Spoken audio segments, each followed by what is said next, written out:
Muy buenos días. El día de hoy, leyendo el Evangelio, me acordé de hace mucho cuando yo estaba en la universidad, que, bueno, yo solía, como dicen, combinar mucho a mis amistades. Yo no tenía ningún reparo en a mis amigos de la universidad, llevarlos a la iglesia y que conocieran a mis amigos de la iglesia y que los amigos del grupo juvenil conocieran también a mis compañeros de la universidad. Muy seguido yo los terminaba mezclando. Por ejemplo, decía a los compañeros de la universidad: hey, para hacer este trabajo vamos a reunirnos en mi casa de tal a tal hora.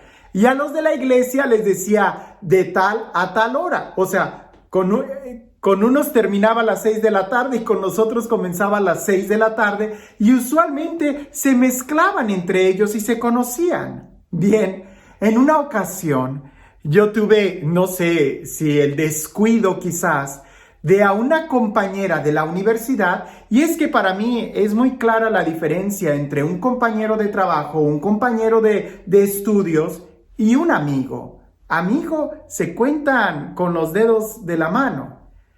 El caso es de que, aunque yo sé la diferencia, es un poquito educado llamar a todos amigos, pero en esa ocasión a una compañera de la universidad que estábamos ahí todos reunidos, yo la presenté así, como compañera de universidad. Le dije a ella: mira, ellos son mis amigos del grupo de jóvenes. Estábamos, no me acuerdo, creo que nos habíamos quedado de ver en una cafetería, y a ellos les dije: y ella es una compañera de la universidad.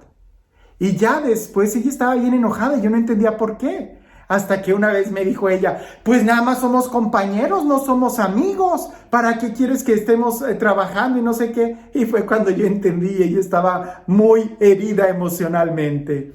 Y cada vez que yo escucho ese tipo de comentarios de que no se reconocen o que en los estados de Facebook no ponen en relación con o cosas por el estilo, y hay muchos problemas, a mí me causa gracia, pero efectivamente el reconocer a alguien como un primo, un hermano, un amigo o un compañero de trabajo, no se diga como tu esposo, tu mujer, tu esposa, pues claro que eso tiene muchas repercusiones. Hoy en el Evangelio se habla de reconocer, pero no de reconocer a tu amigo o tu compañero de trabajo, sino de reconocer a Jesús. Y las implicaciones que tiene van mucho más allá de a que te deje de hablar por unas horas en la universidad. Escucha lo que dice el Evangelio. En aquel tiempo, Jesús dijo a sus discípulos: yo les aseguro que a todo aquel que me reconozca abiertamente ante los hombres, yo lo reconoceré abiertamente, el Hijo del Hombre, ante los ángeles de Dios. Pero aquel que me niegue ante los hombres, yo lo negaré ante los ángeles de Dios. Y todo aquel que diga una palabra contra el Hijo del Hombre se le perdonará. Pero aquel que blasfeme contra el Espíritu Santo no se le perdonará. Cuando los lleven a las sinagogas y ante los jueces y autoridades, no se preocupen de cómo van a defender o qué van a decir, porque el Espíritu Santo les enseñará en aquel momento lo que convenga decir. Son muchas frases muy interesantes que cada una de ellas valdría la pena reflexionar.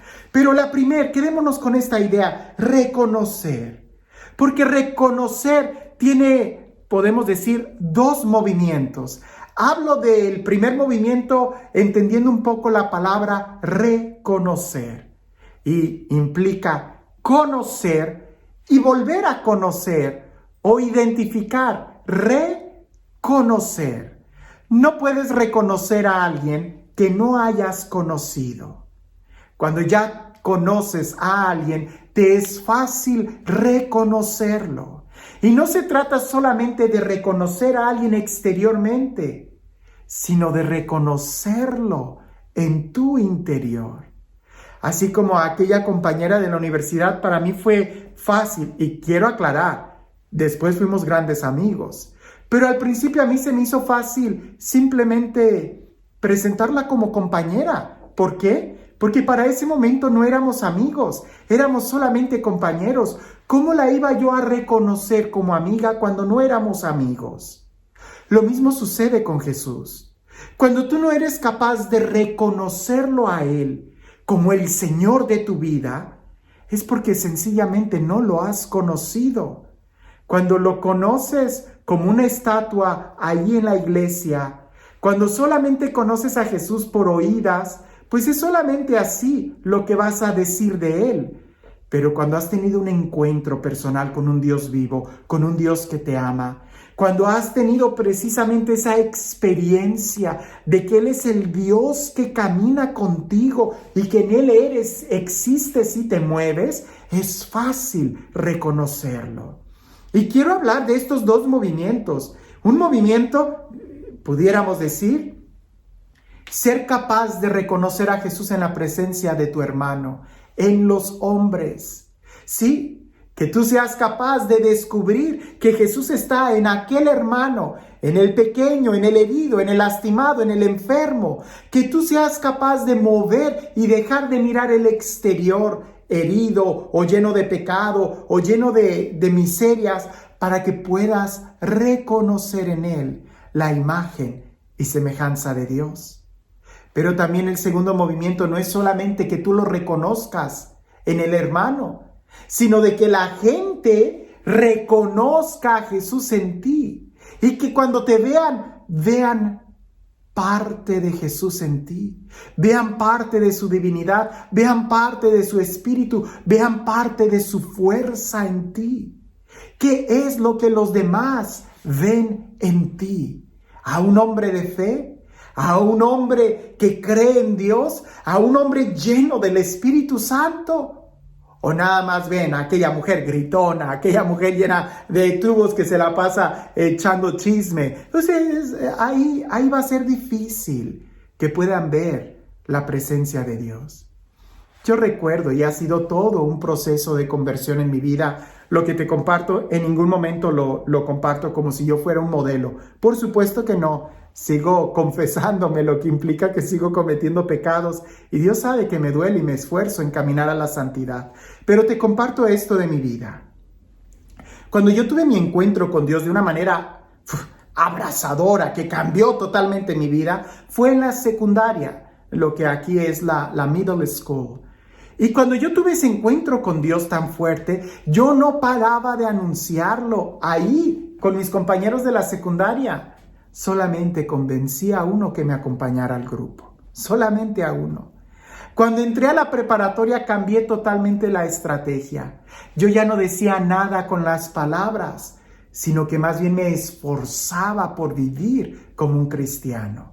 Y ahí fue donde muchos compañeros de la preparatoria, creo que casi el 3% de mi salón, me acompañó al grupo de la iglesia.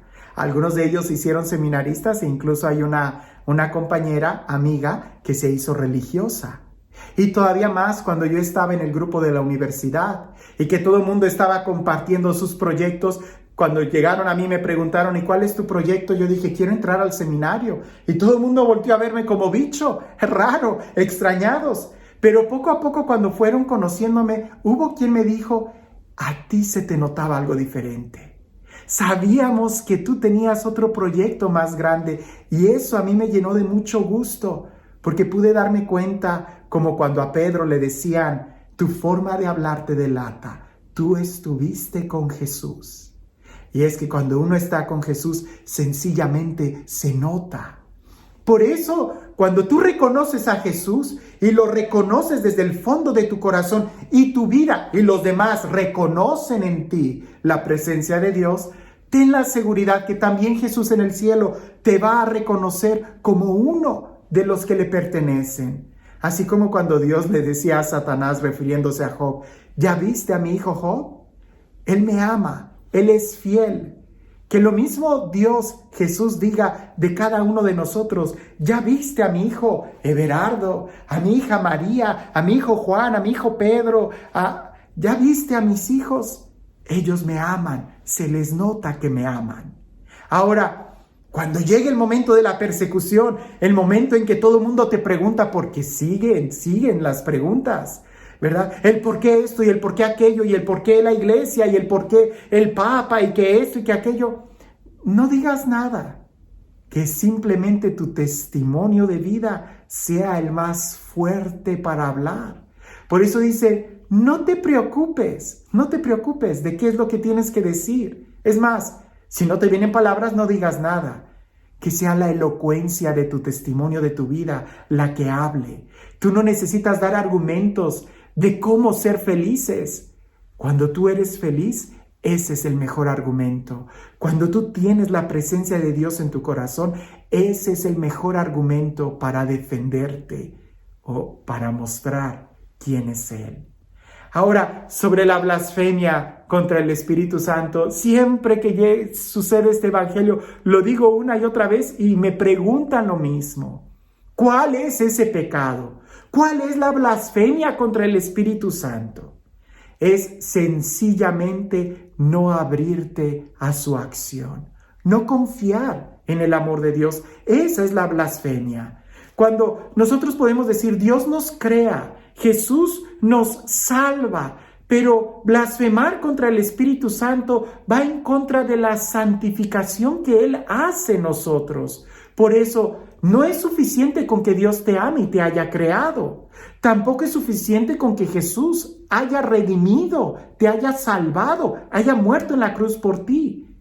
Es necesario que dejemos actuar la presencia del Espíritu Santo en nosotros. Porque si nosotros no confiamos en Dios, no confiamos en su perdón, no confiamos en su misericordia, entonces nos vamos a condenar. No porque Dios no nos perdone, sino porque nosotros no nos abrimos a su amor. Para recibir la presencia del Espíritu Santo era necesario que Jesús muriera en la cruz. Y para que Jesús muriera en la cruz era necesario que el Padre a ti y a mí nos amara. Por eso la culminación del amor del Padre, la culminación de la salvación en Jesús, está precisamente en que recibamos al Espíritu Santo, en que confiemos en el Espíritu Santo, en que seamos dóciles. ¿Cómo puedo ser dócil al Espíritu Santo? No le pongas obstáculos. Déjate amar. Deja que la luz brille en tu interior y verás como poco a poco todo tu alrededor va a ser iluminado por la luz de Cristo. Gracias a la acción del Espíritu Santo en tu vida por el amor que el Padre te tiene. Y este Dios, el Dios lleno de amor, el Dios lleno de vida, el Dios que es la vida misma y quien es el amor mismo, que sea Él quien el día de hoy te bendiga. En el nombre del Padre, del Hijo y del Espíritu Santo. A veces cuando hablamos de reconocer a Jesús como el Señor de nuestras vidas, de reconocerlo ante los hombres, inmediatamente nos vemos situados en algunas situaciones de mucha crítica. Y recuerdo aquella anécdota de un monje que iba caminando, eran dos monjes, frailes, que iban caminando en medio de un pueblo ateo.